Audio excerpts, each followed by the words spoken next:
হাজার। এই হাজার হচ্ছে আপনাদের 1 নম্বর মডেল। 2 নম্বর কুখ্যাত সন্ত্রাসী ফেরাউনের বউ আসিয়া আপনাদের 2 নম্বর মডেল। 3 নম্বরে ঈসা আলাইহিস সালামের আম্মা মারিয়াম আলাইহিস সালাম আপনাদের মডেল।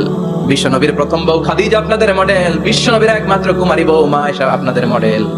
আর বিশ্ব নবীর কলিজার টুকরা সাইয়্যিদাতুনা ফাতিমা আপনাদের জন্য মডেল। সুবহানাল্লাহ পড়েন। কয়জন? জোরে বলেন। 6 জন। প্রথমে কার নাম বলেছি? হাজার। দ্বিতীয় আসিয়া। 3 নাম্বার মারিয়াম। 4 নাম্বার খাদিজা। 5 নম্বরে আয়েশা। 6 নম্বরে ফাতিমা। সুবহানাল্লাহ পড়েন। বিশ্বনবী বলেছেন কামুলা মিনার রিজালি কাসির, পুরুষদের মধ্যে কামেল পুরুষের অভাব নাই। ওয়ালাম ইয়াকমুল মিনান নিসা ইল্লা আরবা, নারীদের মধ্যে কামেল নারী হচ্ছে 4 জন। কয়জন? 4 জন। এরপরে আবার বাড়ালেন আয়েশার কথা, আবার বাড়ালেন ফাতেমার কথা, মোট হয়ে গেল 6 জন। সুবহানাল্লাহ পড়েন। মোট কয়জন? আসুন এই 6 জনের জীবনী থেকে একটা একটা করে শিক্ষা আমরা মনে রাখার চেষ্টা করি, তাহলে জীবন উজালা হয়ে যাবে। হাজার আলাইহিস সালাম, ওনার জীবনী থেকে শিক্ষা হচ্ছে তাওয়াক্কুল আলাল্লাহ।